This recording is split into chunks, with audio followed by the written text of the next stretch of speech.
তন্বী চ্যাটার্জির লেখা গল্প শীত ঘুম।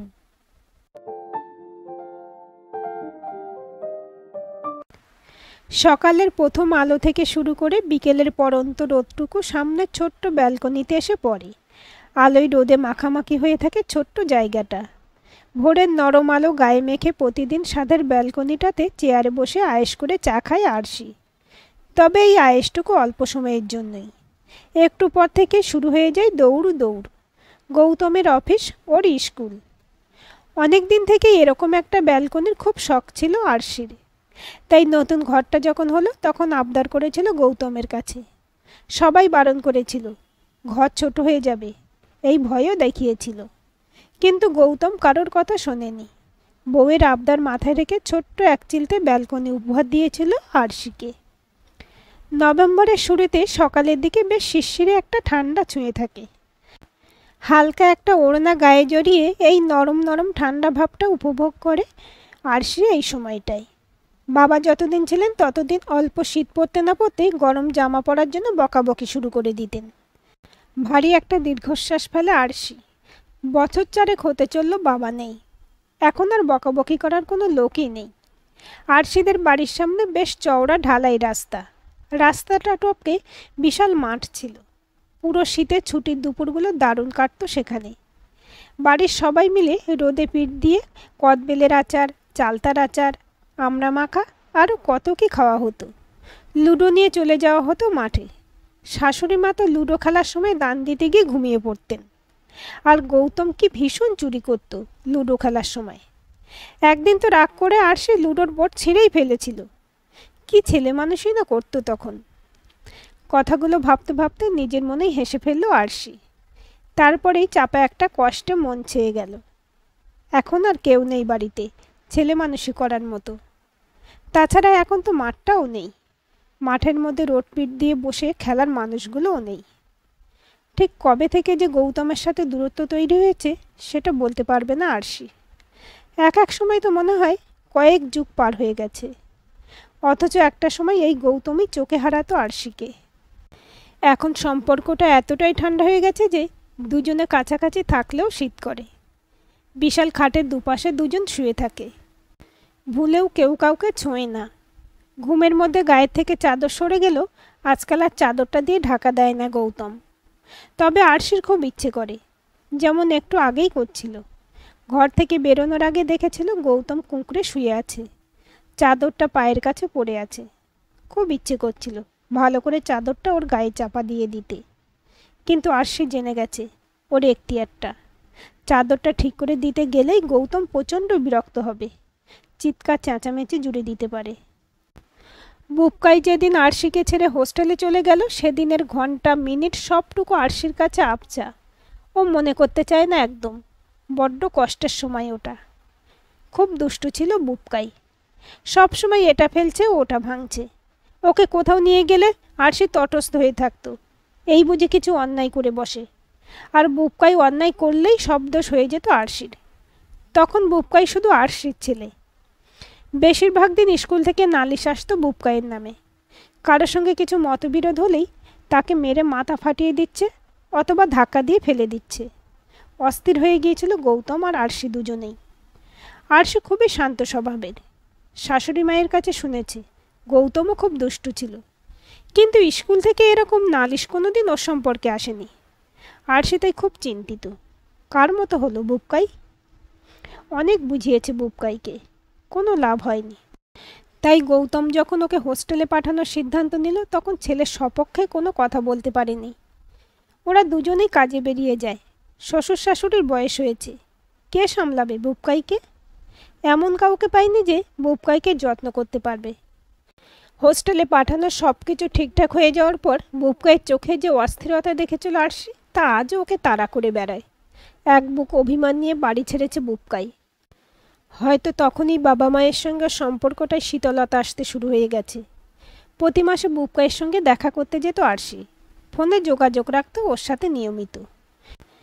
কিন্তু বুবকাই ততদিনে অভিমান জমি বিশাল একটা পাহাড় তৈরি করে ফেলেছে। আরশি কিছুতেই সেই পাহাড় ডিঙিয়ে ওর কাছে পৌঁছতে পারেনি। ছোট্ট বুবকাই আস্তে আস্তে বড় হয়ে উঠল বাবা মা সাহচর্য ছাড়াই। আশ্চর্যজনকভাবে হোস্টেলে যাওয়ার কয়েক মাসের মধ্যেই বুবকাই একদম শান্ত হয়ে গেল। আরশির মাঝে মাঝে খুব অসহায় লাগে নিজেকে। বুবকাইয়ের বড় হয়ে ওঠাটা দেখতে পেল না আরশি। ওর ছোট ছোট ইচ্ছেগুলো পূরণ করতে পারল না। ওর সমস্যায় পাশে থাকতে পারেনি কোনো দিনই। যখনই ওর সঙ্গে দেখা হতো তখনই মনে হতো বুবকাই খুব বড় হয়ে গেছে।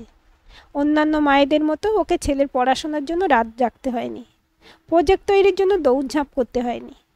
নিজেকে বড্ড অপরাধী লাগে। মনে হয় এই পৃথিবীর সবচেয়ে ব্যর্থ মা ও। স্কুলের ছুটির দিনগুলোতেও পড়াশোনার অজুহাতে হোস্টেলে থেকে গেছে বুবকাই। এতগুলো বছরে হাতে গুনে কয়েকবার বাড়িতে এসেছে ও। ঠাম্মি, দাদুভাই, দাদান আর দিদানের মৃত্যুর খবর পেয়ে ছুটে এসেছিল নিজে থেকেই। আবার সারাদের কাজকর্ম মিটে যাওয়ার পরেই রওনা দিয়েছে হোস্টেলের উদ্দেশ্যে। বাড়তি একটা দিনও ওকে এখানে রাখা যায়নি। গৌতম একবার বলতে গিয়েছিল থাকার জন্য। এমন দৃষ্টিতে বাবার দিকে তাকিয়েছিল বুবকাই যে আরশির বুকের ভেতরটা পর্যন্ত ঠান্ডা হয়ে গিয়েছিল। বুবকাই হোস্টেলে চলে যাওয়ার পরও স্বাভাবিকভাবেই গৌতমের সাথে জড়িয়েছিল আরশি। এক এক করে যখন বয়স্ক মানুষগুলো ছেড়ে চলে গেলেন ওদের, তখনও ভেবেছিল গৌতম ওর জীবন জুড়ে আছে। হঠাৎ করে কয়েকটা বছরে গৌতম আরশির সম্পর্কে নিরুত্তাপ হয়ে যেতে থাকে। ওদের সম্পর্কটা চারপাশে যেন অনেকগুলো হিমবাহ ঘুরে বেড়াচ্ছে। যে কোনো সময় ঠক্কর লাগলেই খানখান হয়ে যাবে সম্পর্কটা। আরশির ভালো মন্দ কোনো কিছুই আর কোনো প্রভাব ফেলে না এখন গৌতমের জীবনে। আরশির শ্বশুরবাড়ির পিছন দিকে একটা ছোটোখাটো পুকুর আছে, সাথে বিশাল বাগান। বড় বড় আম, জামরুল, আঁশফল, নিম গাছে ভর্তি। শুধু গাছই নয়, বাস্তু সাপও আছে একজোড়া। বাগানে ঘুরে বেড়ায়। কতবার শঙ্খ লাগতে দেখেছে ওদের। শীতকালে মাঝে মাঝে উঠানে লম্বা হয়ে শুয়ে রোদ পোয়াতে দেখা যেত। হঠাৎ সাপের কথা কেন মনে হলো আরশির, নিজেও জানে না। তবে সাপের যেমন শীত ঘুম রয়েছে, ওদের সম্পর্কটাও তেমনি শীত ঘুমে চলে গেছে। ঠান্ডা কমে গেলেই সাপেরা গা ঝাড়া দিয়ে বাইরে বেরিয়ে আসে। কিন্তু আরশি আর গৌতমের সম্পর্কটা যেন চিরস্থায়ী শীত ঘুমের একটা বন্দোবস্ত করে নিয়েছে। বুবকাই এখন কলেজ ফাইনাল ইয়ার। এখন মাঝে মাঝে ছুটি ছাটাতে বাড়িতে আসে ও, তবে বেশি দিন থাকতে চায় না। দুদিন যেতে না যেতেই হোস্টেলে ফেরার জন্য অস্থির হয়ে ওঠে। পুরোপুরি না হলেও আগের থেকে অনেকটাই সহজ হয়েছে বুবকাই মা বাবার সঙ্গে। তাই ও হোস্টেলে চলে যাওয়ার কথা বললেই আরশি যখন ওকে কোনো বান্ধবীর কথা জিজ্ঞেস করে তখন বেশ লজ্জা পায়। আজকাল গৌতমও চেষ্টা করে বুবকাইয়ের সঙ্গে সহজভাবে কথা বলতে। হঠাৎ একটা হর্নের আওয়াজে চমকে ওঠে আরশি। তাকিয়ে দেখে শীতের সবজি ভর্তি ভ্যান নিয়ে একজন সবজিওয়ালা আসছে। ইস, আজকে অনেকটা দেরি হয়ে গেল। কী সব যে ছাইপাশ মাথায় ঘুরছে আরশির। তবে আজ রবিবার বলে একটু বাঁচোয়া। না, আর বসে থাকলে সব কাজে দেরি হয়ে যাবে। এমনিতেই শীতের বেলা ঝুপ করে কখন যে শেষ হয়ে যায় টেরই পাওয়া যায় না। চায়ের কাপটা হাতে নিয়ে রান্নাঘরে ঢুকলো আরশি। জলখাবার বানিয়ে ছেলেটাকে একবার ফোন করবে। গতকাল থেকে শরীরটা বিশেষ ভালো নেই বুবকাইয়ের। বাবা মা ওকে নিয়ে যেতে চিন্তা না করে তাই অনেক কথা বলে না বুবকাই। ওর রুমমেট আদিত্য খুব ভালো, কোনো সমস্যা হলে আরশিদের জানায় ও। আরশি, আরশি, শিগগিরই শোনো এদিকে। গৌতমের হাঁক ডাক শুনতে পেয়ে আরশি রান্নাঘর থেকে দৌড়ে ওপরের ঘরে আসে। এসে দেখে গৌতম ফোনটা হাতে নিয়ে অসহায়ের মতো বসে আছে বিছানায়। বুকের ভেতরটা কেমন যেন করে ওঠে আরশির। কিছু খারাপ খবর নয় তো? শিগগিরই কিছু জামা কাপড় গুছিয়ে তৈরি হয়ে নাও, আমাদের যত তাড়াতাড়ি সম্ভব বেরোতে হবে। গৌতমের কথা শুনে অবাক হয়ে যায় আরশি। কোথায় যাব, তাও এরকম হঠাৎ করে?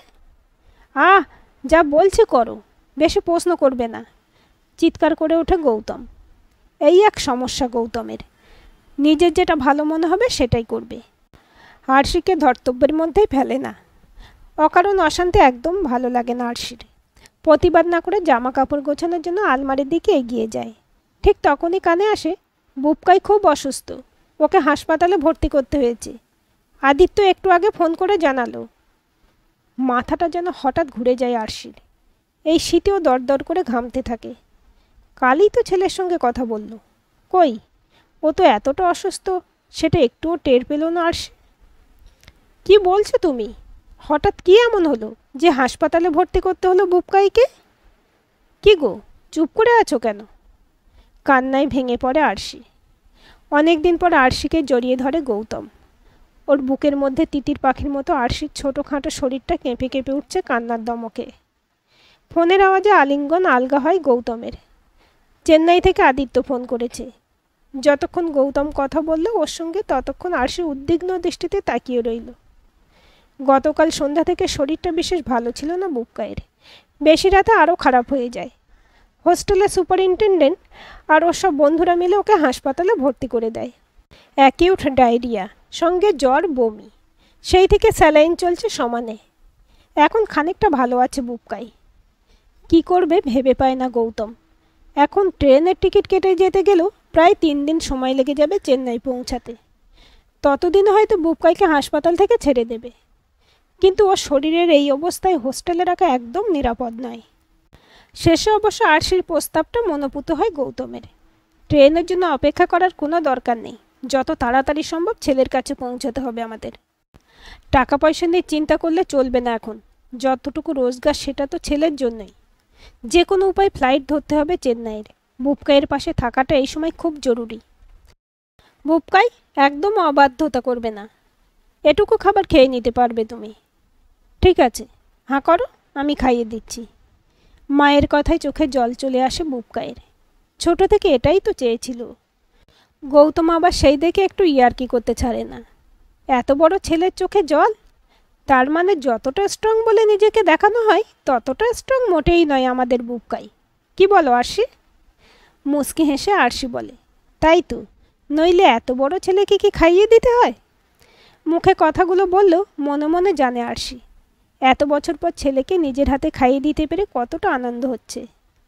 গত রবিবার যে পরিস্থিতি ছিল এই বাড়িতে, ঠিক তার বিপরীত পরিস্থিতি তৈরি হয়েছে এই মুহূর্তে। অনেক কসরত করে দুপুরের ফ্লাইটে সেদিন 2টো টিকিট পাই গৌতম। চেন্নাই পৌঁছে হাসপাতালে যেতে যেতে সন্ধে পেরিয়ে গিয়েছিল। আর সে সারাটা পথ দুশ্চিন্তায় কাটা হয়েছিল। কি জানি কেমন আছে ছেলেটা। অনেক অনুরোধ উপরোধের পর এক ঝলক দেখতে পেল বুবকাইকে, তাও দূর থেকে। স্যালাইন চলছে তখনও। একটা দিনের মধ্যে ছেলেটার চেহারাটা ভেঙে গেছে। চোখ ফেটে জল আসছিল আরশির। অনেক কষ্টে নিজেকে সামলে নিল। হঠাৎ এত শীত করছে কেন আরশির? তবে কি ওর ভেতরের অনুভূতিগুলো মরে যাচ্ছে? না, এই তো ওর কান্না পাচ্ছে খুব। বুবকাইয়ের কাছে ছুটে যেতে ইচ্ছে করছে। তাহলে কেন এই শীত ভাবটা বারবার ফিরে আসছে? ভয় করছে ওর। বুবকাইকে সুস্থ করে বাড়িতে ফিরিয়ে আনতে পারবে তো? ডাক্তারের সঙ্গে কথা বলল গৌতম। আশ্বস্ত করলেন উনি। দিন 3 মধ্যে ছেড়ে দিতে পারবেন হাসপাতাল থেকে। খানিকটা নিশ্চিন্ত হয়ে হাসপাতাল থেকে বেরিয়ে একটা হোটেলের উদ্দেশ্যে রওনা দিল দুজনে। 4 দিন পর বুবকাইকে হাসপাতাল থেকে নিয়ে সোজা নিজেদের বাড়িতে। কলেজ আর হোস্টেলে কথা বলে রেখেছিল গৌতম আগেই। বুবকাই অন্তত 2 সপ্তাহ বাড়িতে বিশ্রাম নিয়ে একটু সুস্থ হয়ে তারপর কলেজে জয়েন করবে। কবে যে শেষ মায়ের হাতে রান্না খেয়েছিল বুবকাই মনেও করতে পারে না ও। অনেক দিন পর নিজের ঘরে এসে যেন ভীষণ নিশ্চিন্ত লাগছে। হাসপাতালে একটু সুস্থ হওয়ার পর বাবা মায়ের উদ্বিগ্ন মুখ দেখে যেমন খারাপ লেগেছিল, তেমনি আবার ওদের দুজনকে একসাথে দেখে খুব খুশি হয়েছিল মনে মনে। কয়েক বছর ধরে বাড়িতে এলে দেখত বাবা মায়ের একে অপরের সঙ্গে অদ্ভুত একটা ঠান্ডা ব্যবহার। খুব কষ্ট হতো ওর। কিন্তু এবার যেন কোথাও সব কিছু ওলটপালট হয়ে গেছে। অবাক হয়ে দেখছে বুবকাই। ওর বাবা শুধুমাত্র ওর জন্য অফিস থেকে ছুটি নিয়েছে। বাড়িতে অফিসের যেটুকু কাজ না করলেই নয় সেটুকু করে বসে পড়ছে বুবকাইয়ের সাথে গল্প করতে। এই বাবাকে ও চেনে না। মায়ের সঙ্গে একটু আধটু গল্প করলেও বাবার সঙ্গে গল্প করা হয়ে ওঠেনি কখনো। কিন্তু আশ্চর্য ব্যাপার, এখন বেশ ভালোই লাগছে বাবার সঙ্গে কথা বলতে। অনেকটা ভারমুক্ত লাগছে নিজেকে। বাড়ির কাছাকাছি জগদ্ধাত্রী পুজো উপলক্ষে মেলা বসেছে। হঠাৎ একদিন বাবা ওখান থেকে মায়ের পছন্দের চীনাবাদাম আর ওর জন্য বাদাম চিট নিয়ে এসে হাজির। বুবকাই এখন এসব খাবে? কদিন আগেই ছেলেটা অসুখ থেকে উঠল। কত সাবধানে খাবার দিতে হচ্ছে, আর তুমি ওর জন্য বাদাম চিট নিয়ে এসে হাজির করলে। আরশির বকুনি খেয়ে মাথা চুলকোতে চুলকোতে গৌতম বলে উঠল, আমার একদম খেয়াল ছিল না গো। আসলে ছোটবেলায় বায়না করতো কত, তখন শরীরের কথা ভেবে কিনে দিইনি, তাই মনে হলো। এর আগে এতটা তৃপ্তি কখনো বুবকাই পায়নি। বাবা নাকি মায়ের কাছে বকুনি খাচ্ছে, আর মাকেও আগে কখনো দেখেনি বাবাকে এরকমভাবে বকাবকি করতে। এখন বুবকাইয়ের মনে হচ্ছে ভাগ্যিস অসুখটা হয়েছিল। তাই তো যে সম্পর্কগুলো শীত ঘুমে চলে গিয়েছিল সেগুলো আবার উষ্ণতায় ভরে যাচ্ছে।